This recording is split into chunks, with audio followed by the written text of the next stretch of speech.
पंढरीचा हे समाधी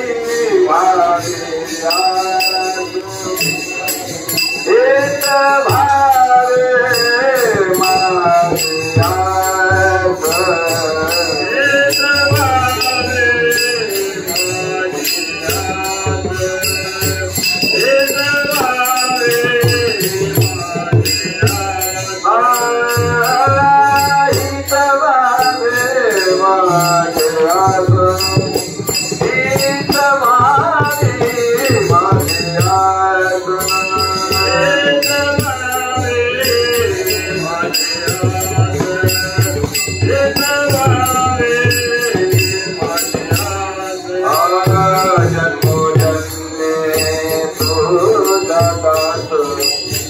जन्मोजन्मे सुदानाथ पंढरीचा वार करे पंढरीचा वार करे जन्मोजन्मे सुदानाथ जन्मोजन्मे सुदानाथ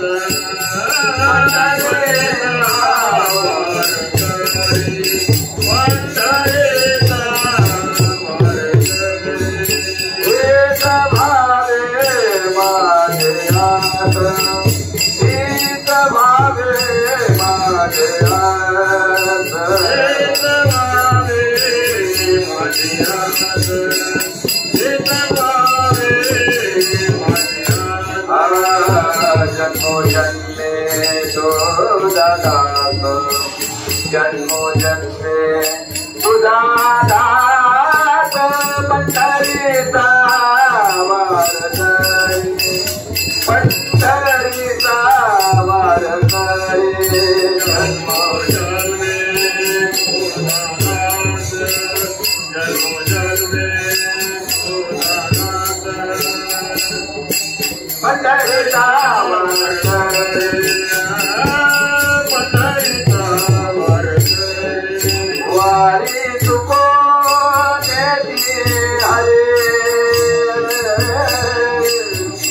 वारी तुको देती हरे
तुको देती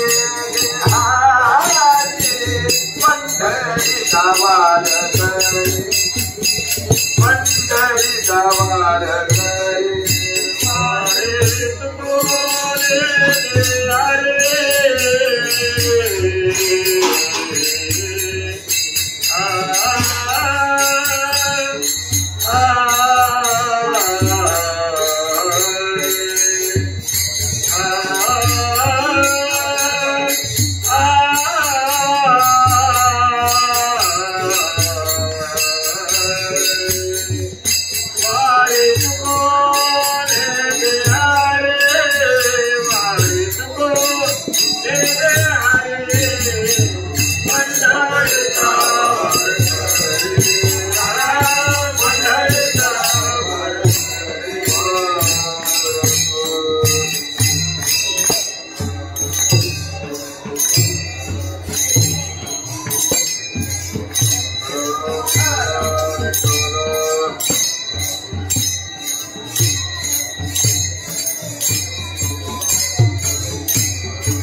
जन्मोजन्मी तुझा पंढरीचा वार करी हवाई तुकोशी हरी संत सर्व काळ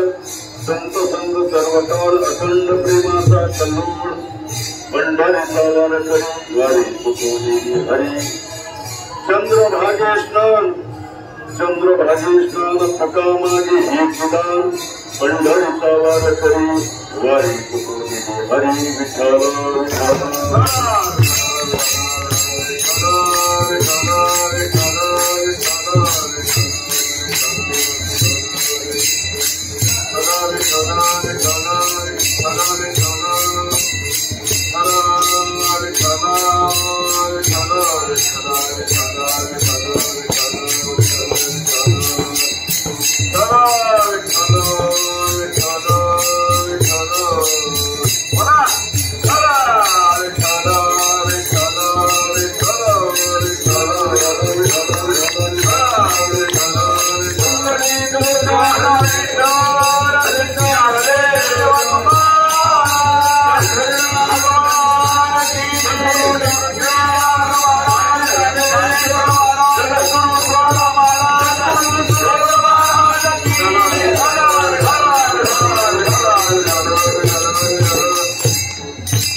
जन्मोजन्मी तुझा दास पंढरीचा वार करी वारी तुकोशी हरी पांडुरंगा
जगन्नी तपाणी मंडलम मंडलम तरुण तुलसीमाला कंजरम कंजनेत्रम सदैरमलास्यम विठ्ठलं चिन्तयामि यदक्षरं मनाख्येयमानन्दमय केवलं श्रीमन्निवृत्तिनाथेति ख्यातं देवतमः श्री धन्य धन्य निवृत्ति देवाय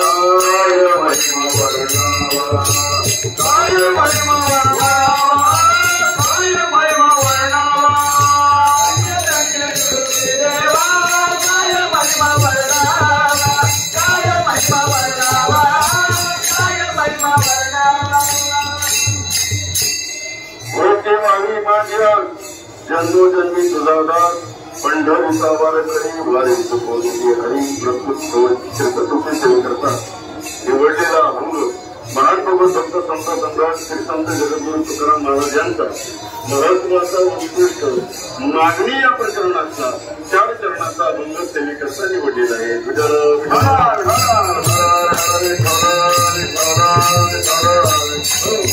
सेवेला आरंभ करायच्या अगोदर ज्या वारीमध्ये आपण या ठिकाणी पोहोचलेलो आहोत सद्गुरु विष्णुगुरु योगनाथ नारायण पायी पालखी सोहळा दिंडी क्रमांक 3 प्रभापुरे गेले 20-22 दिवसापासून आपण चालत आलो आणि ज्या पांडुरंगापर्यंत चालत आलो ऊन असो पाऊस असो हवा वारा असो एवढ्या कष्टामधून आपण ज्या पांडुरंगाच्या दर्शनाकरता आलो पण त्याच्याजवळ गेल्यानंतर काय करायला पाहिजे काय मागायला पाहिजे काय अपेक्षा धरायला पाहिजे ही अपेक्षा ही मागणी प्रस्तुत अभंगातून तुकाराम महाराज वर्णन करतात.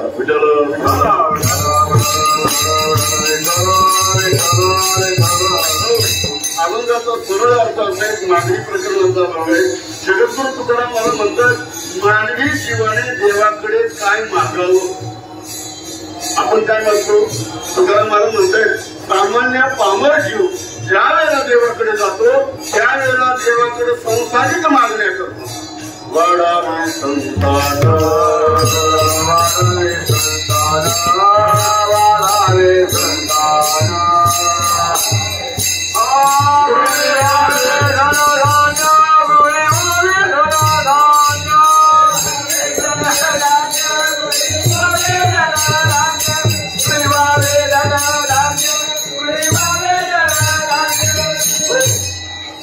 देवाकडे गेल्यानंतर संसारिक मागण्या करतो.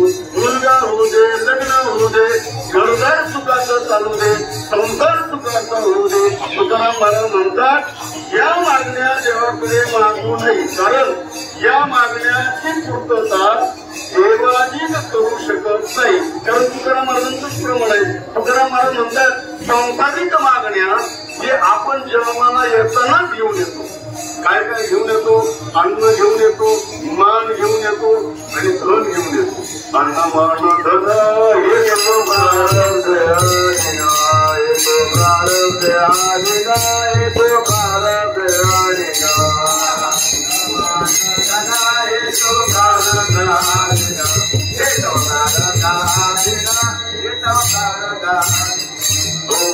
जगद्गुरु तुकाराम महाराज म्हणताय अन्न मान आणि धन या गोष्टी ज्या वेळेला आपण जन्माला येतो त्यावेळेला 5व्या दिवशी आपली माता रात्रभर दिवा लावून ठेवते. का बरं लावून ठेवते कारण त्या दिवशी सटवी नावाची देवता येऊन आपल्या कपाळावरची मान किती आहे धन किती आहे आणि अन्न किती आहे हे अगोदरच घेऊन ठेवते.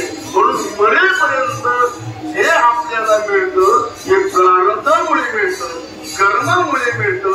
प्रारब्ध जसं असेल तसंच मिळतं. हा जर शास्त्रीय सिद्धांत असेल शास्त्रीय नियम असेल तर देवाकडे या गोष्टी मागाव्या का.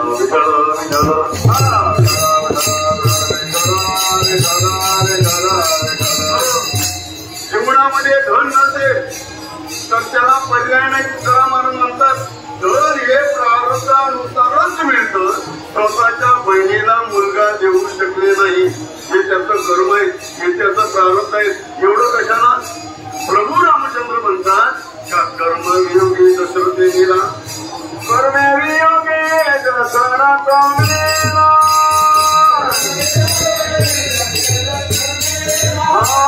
कर्मे राम जय पावला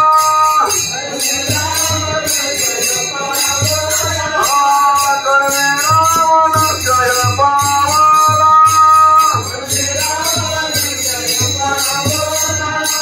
योग घडला सीता देवी योग घडला सीता देवी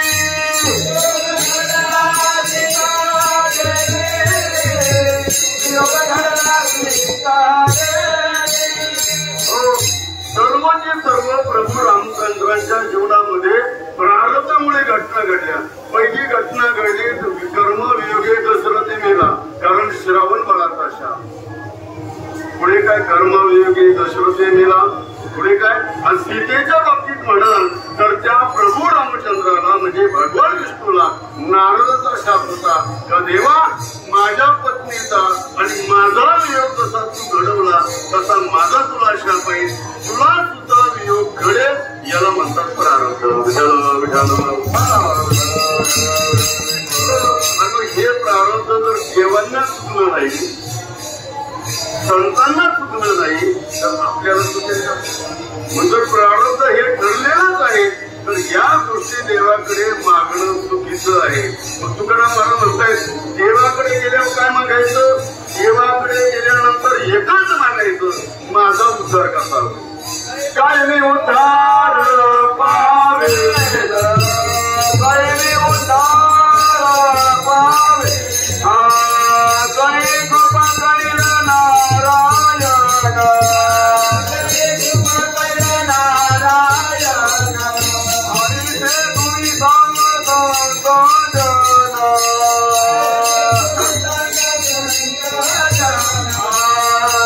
समाधान चित्त माझे,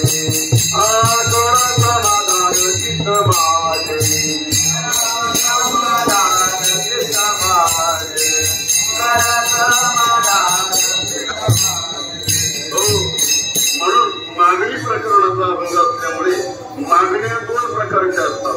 एक देवाकडे संसारिक मागणारा, दुसरा पारमार्थिक मागणारा. मग आजच्या प्रस्तुत अभंगामधून देवाकडे जगद्गुरु तुकाराम महाराज काय मागतात याचा विचार आपल्याला अभंगातून करायचा आहे. पण कुठलाही अभंग समजून घेण्याकरता पहिल्यांदा त्याची भूमिका ऐकावी लागते. भूमिका कळल्याशिवाय अभंगाचा अर्थ कळत नाही.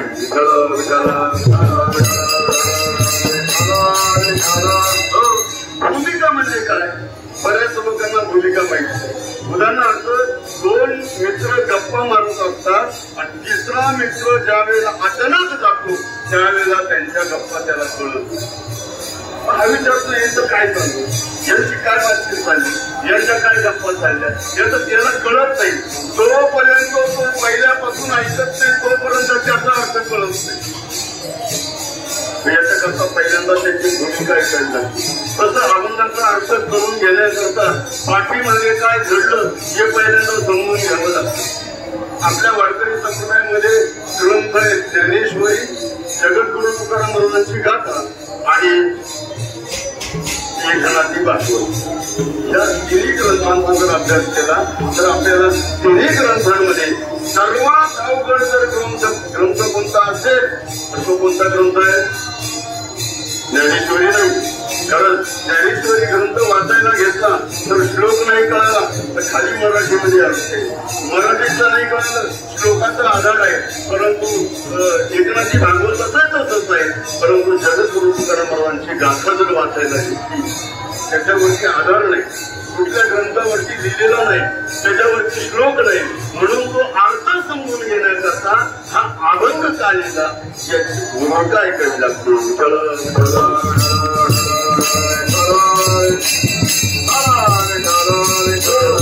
काय भूमिका आहे अभंगाची? जगद्गुरु तुकाराम महाराज देवाची भक्ती करत होते, ही आजकालची नाही. जगद्गुरु तुकाराम महाराजांच्या पूर्वजांनी देवाची भक्ती केलेली आहे, देवाची वारी केलेली आहे. म्हणून जगद्गुरु तुकाराम महाराज स्वतःचं वर्णन करत असताना सांगतात ही वारी आत्ताची नाही. माझ्या वडिलांची सेवा पांडुरंगा, तुझी चरण सेवा पांडुरंगा. माझ्या वडिलांची सेवा तुझी चरण सेवा पांडुरंगा, तुझी चरण सेवा पांडुरंगा. जगद्गुरु तुकाराम महाराज म्हणतात ही सेवा आत्ताची नाही. माझ्या वडिलांची विराची सेवा तुझी चरण सेवा पांडुरंगा ही तेव्हापासूनची वारी आहे. परंतु त्यांचा एक नियम होता. जगद्गुरु तुकाराम महाराजांच्या एवढे पूर्वज वारी करत होते पण देवाकडे गेल्यानंतर कधी मागितलं नाही. त्याचाच परिणाम जगद्गुरु तुकाराम महाराज ज्या ज्या वेळेला पंढरीला यायचे, गाभाऱ्यामध्ये जेव्हा तुम्ही बघायचे त्यावेळेला पांडुरंगाचं डोकं आपोआप झुकल्या जात होतं. एका रुक्मिणी मातेने विचारलं, देवा हे जगद्गुरु तुकाराम महाराज आल्यानंतर तुम्ही खाली का पाहता? म्हणजे वेळेला तुकाराम महाराज खाली का पाहतात असं विचारल्यानंतर देव सांगतात रुक्मिणी, हे तुकाराम महाराज नाही, हे सावकार आहेत, सावकार. ज्या वेळेला आपल्या घरामध्ये एखादा मागणारा येतो, एखादा बँकेची गाडी येते, ज्यावेळेला सावकार येतो त्यावेळेला त्या मनुष्याची मान खाली होते. हा त्याचा फरक आहे.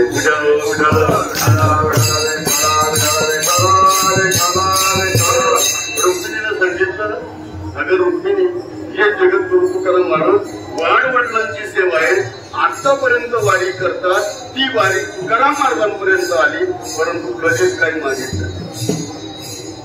अनेक वेळेला मी तुकाराम महाराजांना विचारलं, देवा तुकाराम महाराज काहीतरी मागा. मनते काही मागा, मनते काही मागा, मनते काही मागा. हे प्रमाण तुकाराम महाराजांचं आहे. देवाला विचारतात तुकाराम महाराज, देवा मी जर विचारत असताना काहीतरी मागा तर त्याचं हे प्रमाण आहे. तुकाराम महाराज ज्यावेळेला पांडुरंगाच्या गाभाऱ्यामध्ये यायचे त्यावेळेला भगवान पांडुरंग रुक्मिणीला सांगायचे, हे सावकार आहे, कधी मागत नाही. मग तू रुक्मिणी विचारलं, देवा मग काहीतरी जेवून तर टाका, देण्याचा प्रयत्न करा. तुका भगवान परमात्मा सांगतायत, अगं रुक्मिणी घेणाऱ्यांमध्ये नाही, घेणाऱ्यांमध्ये अनेक संत होऊन गेले. काय काकड्यामध्ये अवघड सुगम देव असतात, काकड्यामध्ये अवघड सुखमंदिर असतात, काकड्यामध्ये अवघड रोवळाचं. अनेक भक्तांना घेऊन बघितलं भगवान परमात्मा, ते घेतलं भक्ती असते हे तुकाराम महाराज. म्हणजे जेवून तर बघा, जेवून तर बघा. म्हणून पांडुरंग रुक्मिणी मातेचा आग्रह असतो, रुक्मिणीने हट्ट धरला. देव म्हटले, रुक्मिणी तूच एकदा जाऊन पाहिजे. म्हणून त्या रुक्मिणी मातेचा 2 वेळेला अपमान जगद्गुरु तुकाराम महाराजांकडून घडला. तुकाराम महाराजांनी ते घेतलं नाही. म्हणून ही सेवा न मागण्याची आहे. एक दिवस तुकाराम महाराजांना भगवान परमात्म्याने खडकवून विचारलं. तुकाराम महाराज अनेक दिवसापासून वारी करतात, अनेक वेळेला मी मागा म्हणून म्हटलं, परंतु तुम्ही मागितलं नाही, काहीतरी मागा. आणि त्यावेळेला हे प्रमाण आहे, म्हणून ती काही मागा. जगद्गुरु तुकाराम महाराज म्हणतात, देवा मला काहीच नको, मला काहीच नको. कारण जगद्गुरु तुकाराम महाराजांचं एक अवतारिक संत भागवतामध्ये आपल्याला सापडतो. ज्या वेळेला भक्त प्रल्हाद, ज्या वेळेला हिरण्यकशिपूचा वध केला, भगवान विष्णू ज्या वेळेला नरसिंह अवतारामध्ये होते, ते शांत झाले, वध झाला, शांत झाले. त्यावेळेला त्या प्रल्हादाला भगवान विष्णूने विचारलं, प्रल्हादा तुला काय मागायचं ती मागू. प्रल्हाद म्हटले, देवा मला काही नको. नाही म्हणजे काहीतरी मागावंच लागेल, काहीतरी मागावंच लागेल. भगवान विष्णूने सांगितलं, प्रल्हादा तुला काहीतरी मागावं लागेल, माझी तुला शपथ आहे. भक्त प्रल्हाद म्हटलं, देवा शास्त्रामध्ये असा नियम आहे, ज्या वेळेला आपण या म्हणतो, या म्हणताने तोंड उघडलं जातं आणि आपल्या शरीरामध्ये जी दैवी संपत्ती आहे ही तोंडातून निघून जाते. म्हणून कधी मागा घ्या म्हणायचं नाही, घ्या म्हणा, देण्याचा प्रयत्न करा. हा शास्त्रीय सिद्धांत आहे.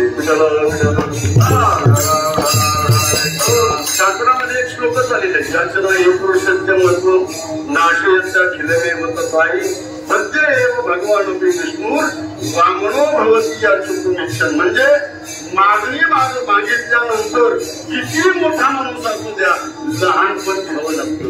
एवढा मोठा अखिल कोट ब्रह्मांड नाही भगवान विष्णू. त्यावेळेला मागायची वेळ आली, त्यावेळेला त्याला कोण व्हावं लागलं, वामन व्हावं लागलं. म्हणून मागणी मागितल्यानंतर माणसाला लहान व्हावं लागतं. म्हणून मागणी मागू नका.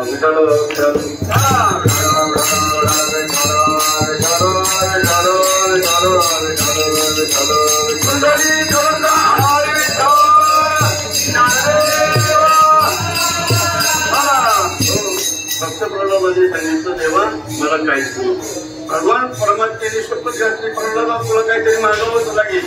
मग असं म्हटल्यानंतर फक्त प्रल्हादही म्हटलं देवा, मग मलाही तुम्हाला शपथ द्यावा लागेल का माझी मागणी तुम्हाला पूर्णच करावी लागेल. त्यावेळेला भगवान परमात्म्याला आत्मिक आनंद झाला. आजपर्यंत नाही नाही म्हणत होता, आज मागायला लागला. म्हणून प्रल्हादा बोल काय मागायचं ते मागून घे. तेव्हा पहिल्यांदा वचन द्या, तुम्ही बदलणार नाही, मी जे मागल तेच द्यावा लागेल. भगवान परमात्म्याने वचन दिलं. प्रल्हादाने जी मागणी मागितली ती आपण सर्वांनी लक्षपूर्वक ऐकायचं. भजन करा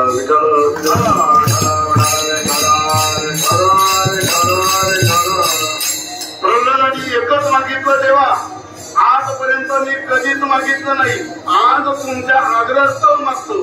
जर तुम्हाला द्यायचाच असेल तर मरेपर्यंत माझ्या मनामध्ये मागण्याची इच्छा होऊ देऊ नको, हेच मार्ग मला देईल.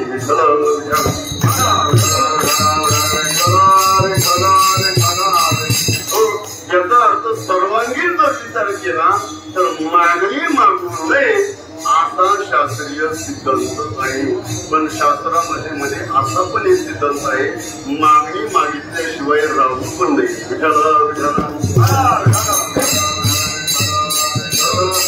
काय मागव आणि काय मागू नये हा भेद आपल्याला कळला पाहिजे.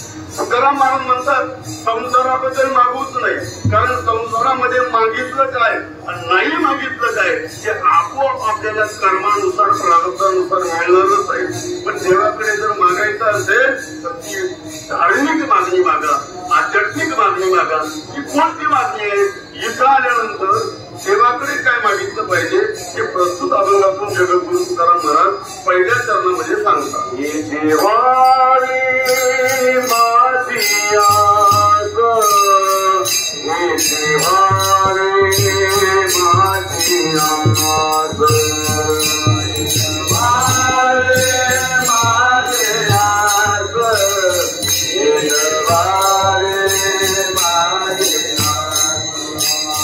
जन्मोजन्मी तुझा दास, जन्मोजन्मी तुझा दास, जन्मोजन्मी तुझा दास, पंढरीचा वार करी, पंढरीचा वार करी, पंढरीचा वार करी, पंढरीचा वार करी, तुझा दास, जन्मोजन्मी तुझा दास, जन्मोजन्मी तुझा दास, पंढरीचा वार करी, पंढरीचा वार करी, पंढरीचा वार करी, पंढरीचा वार करी. या अभंगाची पार्श्वभूमिका अशी, तुकाराम महाराज मनामध्ये अशी इच्छा प्रकट करतात, जर देवाने मागण्याचा प्रसंग जर उभाच केला तर काय करायचं हे आत्मिक चिंतन तुकाराम महाराज सांगतात. जर इच्छा झाली तर काय करायची? हे व्हावे माझी आज म्हणजे अपेक्षा, इच्छा, मागणी. जर अशी इच्छा जर प्रकट झाली तर काय मागायचं? हे व्हावे माझी आज. काय मागणी मागायची? जन्मोजन्मी तुझा दास. कारण दास होतात माणसं, पण कोणाची होतात? दास कोणाचं झालं पाहिजे तर जो आपल्याला संसारातून तारून देईल, जो या भवसागरातून तरून देईल त्याचे दास व्हावा. त्याचे स्वतःच बुडाले आहेत त्याचे दास होता कामा नये. तो जर बुडालेला असेल तर तुम्हाला तो वर काढू शकत नाही.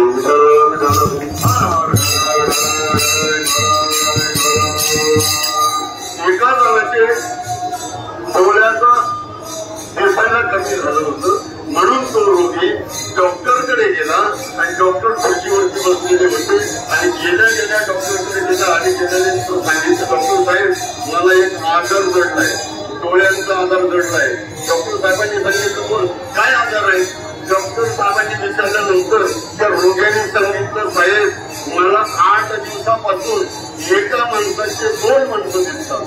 म्हणजे असा आजार का? म्हटले हो. पण डॉक्टरांनी विचारलं मग तुम्ही चौघं का आले? कारण याला एकाचे 2 दिवसात होते, डॉक्टरला एकाचे 4 दिवसात होते.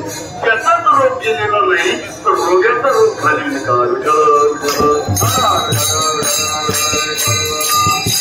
तसे सर्वसामान्य जीव दास होतात, शरण जातात, पण ते सर्वसामान्यांना शरण जातात. परिणाम त्यांचा कुठे हरवत नाही. एक जण मुंजाबाला शरण गेला बरं का ना, कोणाला शरण जातो. शास्त्रामध्ये फक्त 5 देवता सांगितल्या. भक्तीच्या 5 देवता आहेत. याच 5 देवांची भक्ती केली तर माणसाचं कल्याण आहे, त्याच्या मागण्या सफल होतात. एरवी कोणत्याही देवाची भक्ती करा हे निष्फळ आहे.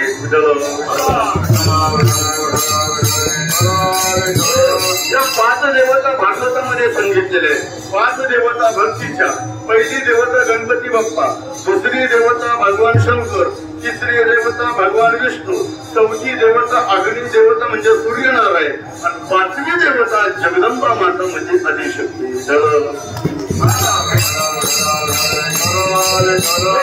या 5 देवता सांगितल्या भजनाच्या, पूजनाच्या, भक्तीच्या. एका जणाने मुंजाबाची भक्ती केली. कोणाची भक्ती केल्यानंतर काय होतं, कोणाचा दास झाल्यानंतर काय होतं याचं हे उदाहरण आहे. मुंजाबाला शरण गेलं, भक्ती करू लागला, पण तो काही प्रसन्न होत नाही. गेले 8 दिवसापासून भक्ती करतो, मुंजाबा प्रगट होत नाही. म्हणून त्यांनी काय केलं, उलट्या प्रदक्षिणा चालू केली. उलट्या प्रदक्षिणा चालू केल्यानंतर त्या मुंजाबाला आधी चक्कर, अरे बोल बघता, प्रगट झाला मुंजाबा, बोल बघता काय मागायचं मागून घे. ज्या वेळेला मुंजाबाने विचारलं त्यावेळेला त्या भक्ताला आनंद झाला. अरे मुंजाबा प्रगट झाला, तेव्हा माझी एकच इच्छा आहे. म्हणजे काय इच्छा आहे, या सगळ्यांना 2-2 मुलं, मला काहीच नाही. मुंजाबा म्हटला तथा तू जा, घरी नक्की होईल तुला. घरी गेला, 1 महिना झाला, 6 महिने झाले, वर्ष झालं, परंतु त्याला काही पुत्र संतती झाली. 1 वर्षानंतर आला, मुंजाबाची पुन्हा उलटी प्रदक्षिणा चालू केली. मुंजाबा पुन्हा प्रगट झाला. बोल बघता काय पाहिजे, दुसरा मुलगा पाहिजे का. म्हटलं तेव्हा पहिलाच झाला नाही. मुंजाबा म्हटला होता तू जा घरी, आता नक्की होईल. घरी गेला, 1 महिना झाला, 6 महिने झाले, वर्ष झालं, परंतु पुत्र संतती झाली. पुन्हा आला, पुन्हा उलट्या प्रदक्षिणा चालू केल्या, पुन्हा मुंजाबा प्रगट झाला. कोण बघता काय पाहिजे मागून घे. म्हटलं तेव्हा 2दा आशीर्वाद खोटा ठरला. मुंजाबा म्हटलं खोटा ठरला, पुत्र झाले नाही, संतती झाली नाही. म्हटले नाही, पण तुझं लग्न कधी झालं. म्हटलं तेव्हा तेच तर राहिलं. अरे मग गाडला म्हटलं तुला होईल का मला होईल. सदाराम महाराज म्हणतात, ज्या देवाला आपल्या भक्ताचं कळत नाही, तो देव आपलंच पोट भरण्याकरता आपल्या भक्ताकडे पोटाची इच्छा करतो. सदाराम महाराज त्याचा निषेध व्यक्त करतात.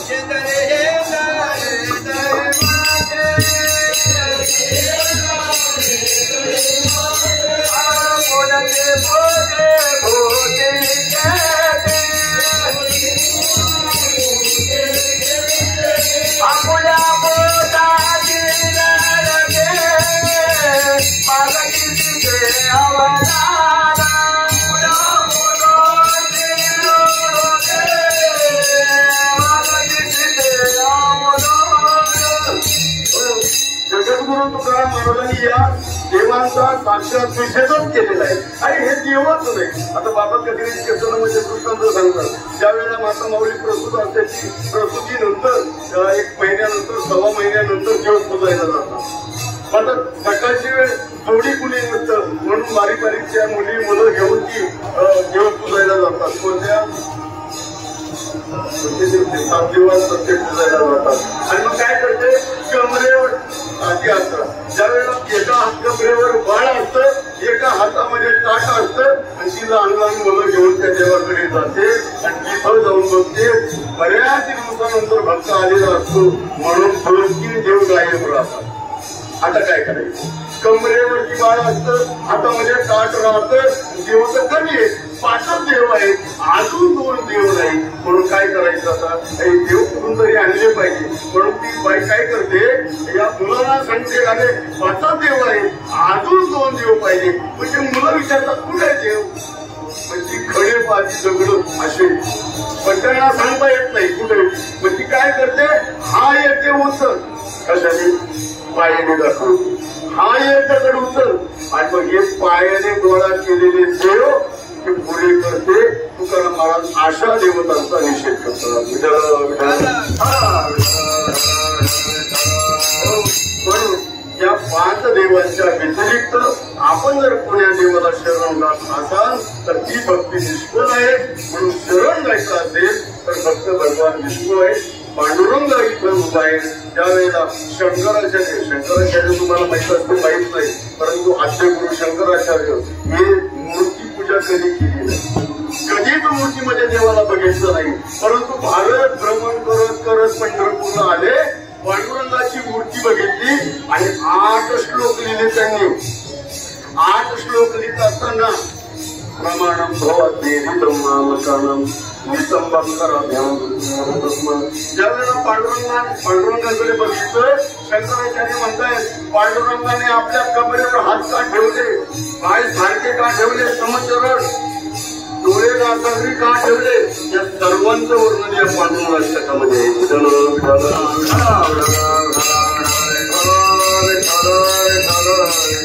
आपण काय करतो, महिन्याभर पाय चालतो पण दर्शनाला 24 तास उभा राहतो.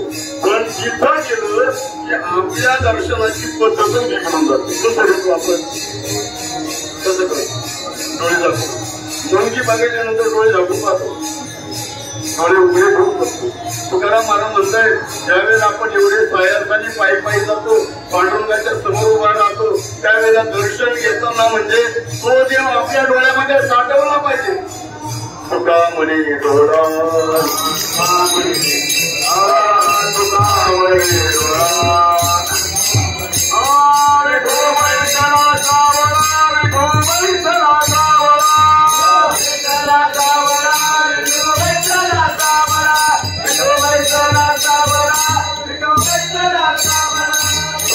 ही दर्शनाची पद्धत आपली चुकते. शंकराचार्यांनी पांडुरंगाला असं बघितलं आणि शंकराचार्यांनी विचार केला, हा अवतार एवढा विशेष आहे, आपल्या कमरेवर हात ठेवून तो देव भक्तांना सांगतो, अरे बाबांनो तुम्ही या भवसागरामध्ये बुडू नका, तुम्हाला जर तरायचं असेल तर माझ्याकडे या, माझ्याकडे जर आला तर तुम्हाला या भवसागरामध्ये पाणी किती आहे, कमरे एवढं आहे. म्हणून त्याने कमरेवर हात ठेवले. त्याचं वर्णन तुकाराम महाराज करतात. भवसागर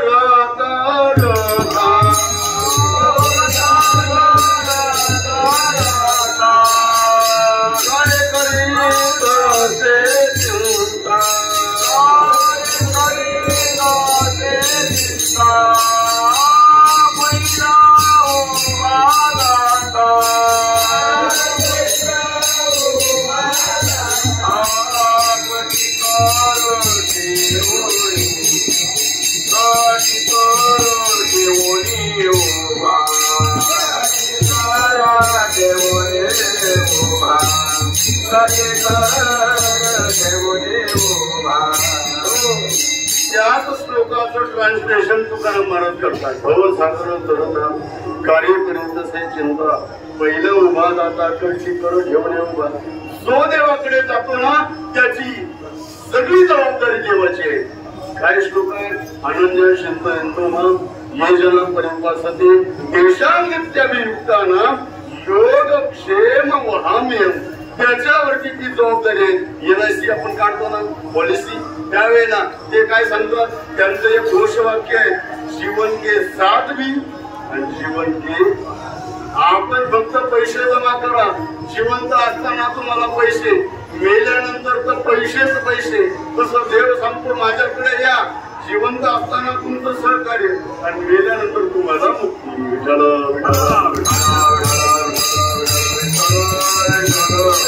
याच्यामुळे आपण काय करतो, देवाकडे आपण चित्त घरची करतो, देवाकडे आपण चित्त संसाराची करतो. आणि अनेक वेळेला एक उदाहरण सांगतो. एका राजाने एक श्लोक अडकला म्हणून त्या श्लोकाचं उत्तर देण्याकरता गावातल्या त्या राज्यातल्या सगळ्या पंडितांना बोलवलं. सांगा या श्लोकाचा अर्थ मला सांगा. श्लोक होता अनन्य चित्तयन्तो. प्रत्येक जण पंडित यायचे, त्या श्लोकावर प्रवचन करायचे, निघून जायचे. राजा त्याला सांगायचं मला अर्थ नाही कळत. दुसरा यायचा, तोही अर्थ सांगायचा, मला कळत नाही. त्याच नगरामधला एक चांगला विद्वान ब्राह्मण आला आणि तो मनामध्ये अपेक्षा धरून आला, जर राजाच्या प्रश्नाचं उत्तर दिलं तर मला धन मिळेल आणि माझ्या मुलीचं अडकलेलं लग्न निघून जाईल. 1 वर्षापासून पैशा वाचून लग्न अडकलेलं. असा ब्राह्मण ज्या वेळेला प्रश्नाचं उत्तर द्यायला गेला त्यावेळेला राजाला त्या श्लोकावरती 1 तास प्रवचन केलं. राजाने सांगितलं मला माझ्या मनासारखा अर्थ नाही का, जा घरी अभ्यास कर, उद्या पुन्हा ये. तो ब्राह्मण पुन्हा घरी गेला, अभ्यास केला, पुन्हा आला, पुन्हा त्या श्लोकावर प्रवचन केलं. राजाने 1 महिनाभर त्याच्याकडून त्या श्लोकावर प्रवचन करून घेतलं. शेवट 1 महिना झाल्यानंतर त्या विद्वान ब्राह्मणाने डोक्याला हात लावून मोठ्यावरती बसला. त्या ज्या मुलीचं लग्न करायचं होतं ना त्या मुलीने विचारलं, बाबा काय चिंता आहे, का चिंता करता तुम्ही, कशाची चिंता आहे? त्यावेळेला त्या ब्राह्मणाने सांगितलं, तुझ्या लग्नाकरता त्या राजाची प्रश्नाची उत्तर देण्याकरता गेलो. 1 महिनाभर याच श्लोकावर मी प्रवचन करतो. राजा 1 महिन्यापासून सांगतो अर्थ नाही कळत. म्हणजे कोणता श्लोक आहे? त्या मुलीला बापाने श्लोक सांगितला, अनन्य चिंतयन्तु मां ये जना परिपासते येषां नित्ययुक्तानां योगक्षेम वहाम्यहम्. असं ऐकल्यानंतर त्या मुलीने सांगितलं, बाबा खरंच तुम्हाला अर्थ कळला नाही.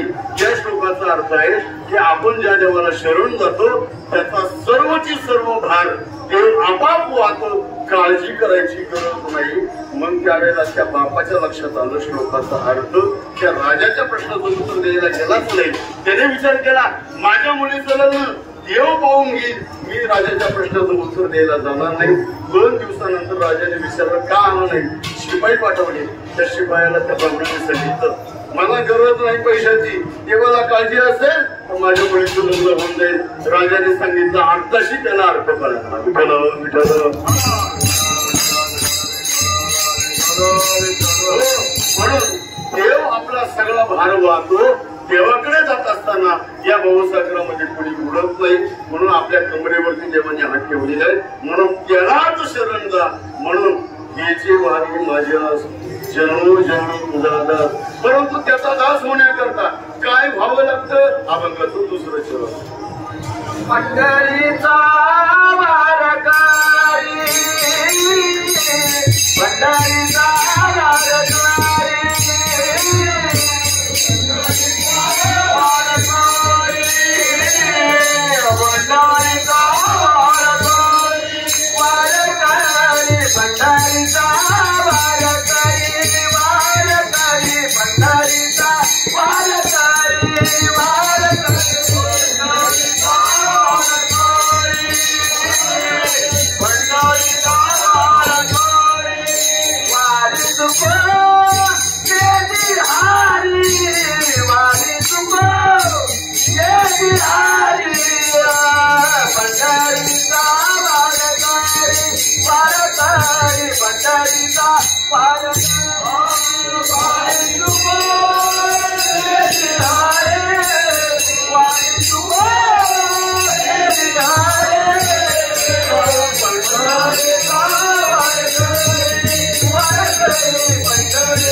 पहिल्या चरणामध्ये 1 मागणी मागितली, जन्मोजन्मी तुझा दास. 2ऱ्या चरणामध्ये 2 मागणी मागितला, पंढरीचा वारकरी कर आणि वारी चुकू देऊ नको. विठ्ठल विठ्ठल. पण आपल्याला वारकरी या शब्दाचा अर्थ माहित नाही. आपल्याला फक्त वारकर एवढंच माहित आहे. वारकरी या शब्दाचा अर्थ आहे, माऊली म्हणतात, काया वाचा मने जीवे सर्वेस्वी उदार बाप रुक्मादेव वर विठ्ठलाचा वारीकर. जो कायेना वाचेना आणि मनाने देवाकडे जातो त्याला वारकरी म्हणतात. म्हणून वारी चुकून पंढरीचा वारकरी असा वारकरी बनवल्यानंतर ही वारी चुकू देऊ नको.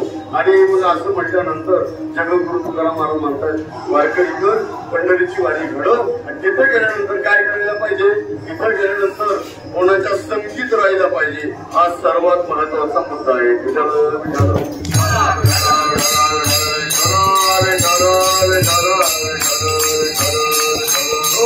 आपण वारी करतो कोणाच्या संगतीमध्ये त्याला महत्व आहे. ही वारी ज्याच्या संगतीमध्ये करेल तशी ती वारी घडते. आपण विश्वगुरु निवृत्तीनाथ महाराजांच्या संगतीमध्ये वारी करतो का ज्या संप्रदायाची सुरुवात निवृत्तीनाथ महाराजांपासून आदिनाथापासून आहे. त्या आदिनाथाचा अवतार भगवान शंकर आहेत, म्हणजे भगवान निवृत्तीनाथ महाराज आहेत. आणि त्यांच्या बरोबर आपण वारी करतो. म्हणजे वारकरी संप्रदायाचे आद्य प्रवर्तक असणारे निवृत्तीनाथ महाराज त्यांच्या बरोबर वारी करतो. हे आपलं परम भाग्य आहे.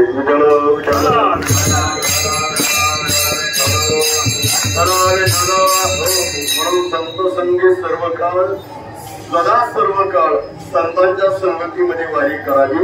त्यांच्यामध्ये राहावं. अखंड प्रेमाचा कल्लोळ, प्रेम म्हणजे सुखाचा कल्लोळ आपल्या जीवनामध्ये प्राप्त होईल. ज्याच्या करता आपण आयुष्यभर बनवून फिरतो.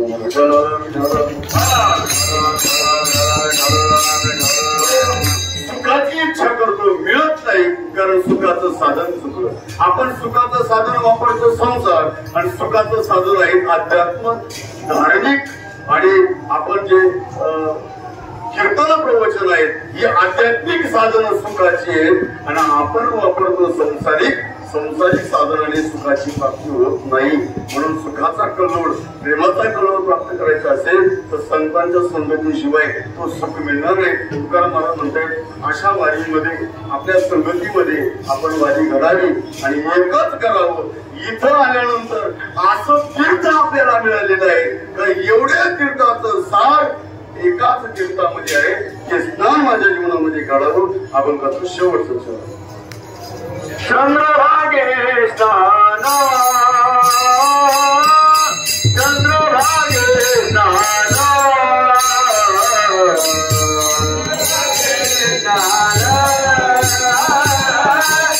चंद्रभागे स्नान,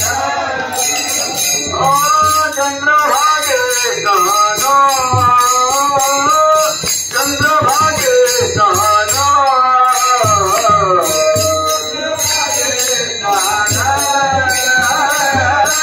चंद्रभागे स्नान,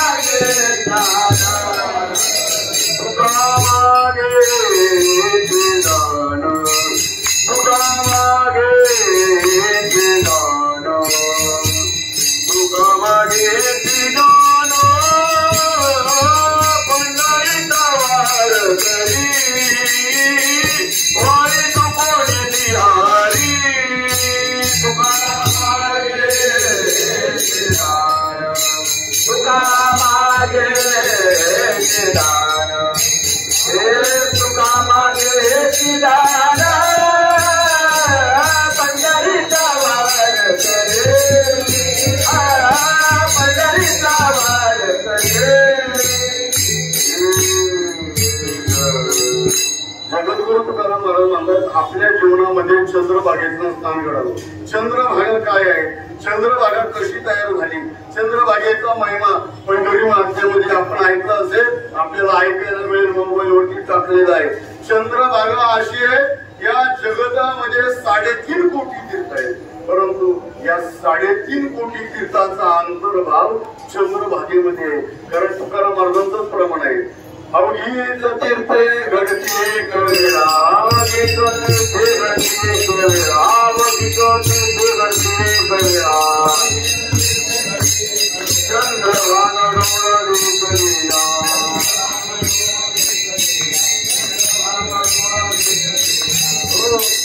जगतामध्ये 3.5 कोटी तीर्थ आहे. त्याच्यामध्ये स्नान केल्याचं पुण्य, 3.5 कोटी तीर्थामध्ये स्नान केल्याचं पुण्य चंद्रभागेमध्ये स्नान केल्याने नाही. काय केल्याने, फक्त डोळ्याने पाहिलेले. काय आहे, अवघीच तीर्थे घडती एक वेळा, चंद्रभागा डोळा देखलिया स्नानाने नाही फक्त डोळ्याने पाहिले तरी सर्व पाप जातात एवढा महात्म्य त्या चंद्रभागेचं आहे. पंढरीचं महात्म्य. आपण वाराणसीला जातो, वाराणसीला मेल्यानंतर मोक्ष आहे, वाराणसीला गेल्यानंतर मोक्ष नाही. आपल्या दिंडीमध्ये मागच्या वर्षी जुन्नर तालुक्यामध्ये वारकरी होते माऊलीचे भाऊसाहेब गाडेकर म्हणून. या मागच्या वर्षी आपल्या बरोबर पायी होते, सप्ताहाला होते. ते तीर्थयात्रेला वाराणसीला गेले. आता 1 महिना झाला आणि जिथं गेल्यानंतर तिथं त्यांना देव आज्ञा झाली. म्हणजे इथून माणसं तिथं मरायला जातात, रिटायर झाल्यानंतर बँक बॅलन्स घेऊन तिथं फ्लॅट घेतात, भाड्याने राहतात. काही इथं मरण आल्यानंतर मोक्ष मिळेल तिथं 1-2 वर्ष राहतात. घरून फोन येतो, नातवाचं लग्न आहे, लग्न लावा, लगेच पहिल्या गाडीनं जा. तो मनुष्य घरी लागला नाही, तो इकडंच मरतो. त्याचं पुण्यच नाही तिथं मरणे. परंतु ते भाऊसाहेब गाडेकर 1 महिन्या 2 महिन्यापूर्वी वाराणसीला गेले.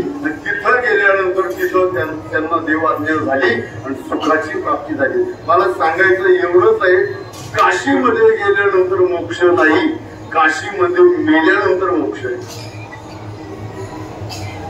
परंतु तुकाराम महाराज म्हणतात, अरे तिथं मरायला कशाला जाता, इथं या, मोक्षच पाहिजे ना. तुम्ही पंढरपुरात या, मरायची गरज नाही, फक्त एकच करा.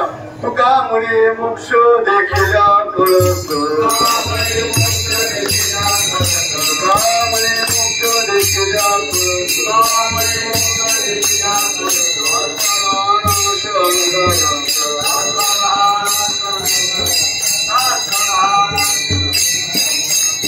अवघीच तीर्थ चंद्रभागेमध्ये आहे आणि मरायला वाराणसीला जाऊ नका.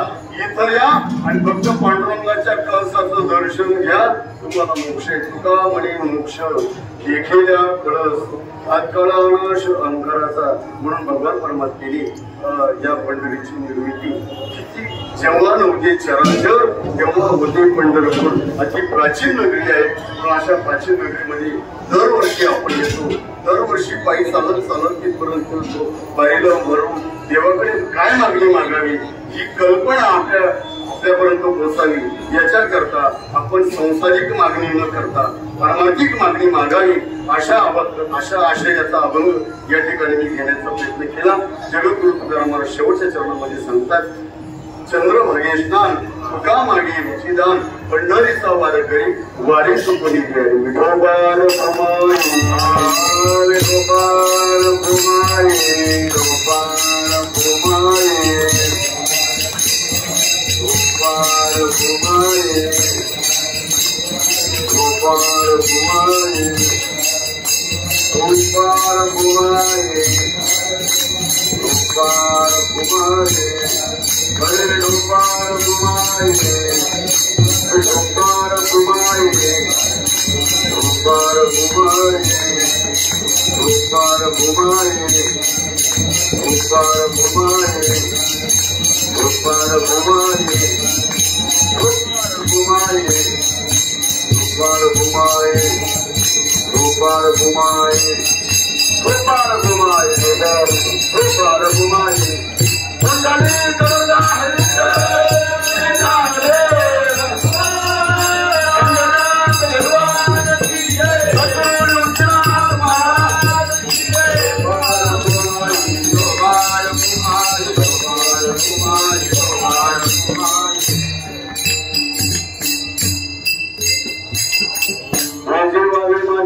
जन्मोजन्मी दादा पंढरीचा वारकरी वारी सुपणी संत संगी सर्व काळ अखंड प्रेमाचा कलवळ पंढरीचा वारकरी वारी सुपणी चंद्रभागेश्वर तुका मागे हिचिदान पंढरीचा वारकरी वारी सुपणी बिहारी. प्रस्तुत अभंगातून जगद्गुरु तुकाराम महाराज आपण देवाकडे काय मागावं असं चिंतन सांगण्याचा प्रयत्न करतात. आपण सुद्धा देवाकडे जात असताना सांसारिक मागणी न करता पारमार्थिक मागणी करावी असा संदेश या कीर्तनाच्या माध्यमातून या अभंगाच्या माध्यमातून आपल्यापर्यंत सोपवतो. गेली 20-22 दिवसापासून आपण श्री संत श्रेष्ठ निवृत्तीनाथ महाराज पायी पालखी सोहळा दिंडी क्रमांक 3 बाबांच्या मार्गदर्शनाने आपण त्यांच्या सहवासामध्ये इथपर्यंत चालत आलो. इथं आल्यानंतर अनेक लोकांनी या ग्रुपला या दिंडीला सहकार्य केलं, अन्नदाते असेल, सहकार्य असेल, वस्त्ररूपाने असेल, या सर्वांच्या या ठिकाणी ऋणनिवेश व्यक्त करतो. या दिंडीमध्ये अनेक गावची मैत्री मंडळ आहेत. प्रामुख्याने खांडगाव, महाजनपूर, सिन्नर, मुसळगाव, अंडोली सर्व गावांचे या ठिकाणी ऋण व्यक्त करतो. पुनश्च एकदा सर्वांना ऋण व्यक्त करून या ठिकाणी सेवेला पूर्ण विराम देतो.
तुका म्हणे आता उदार तू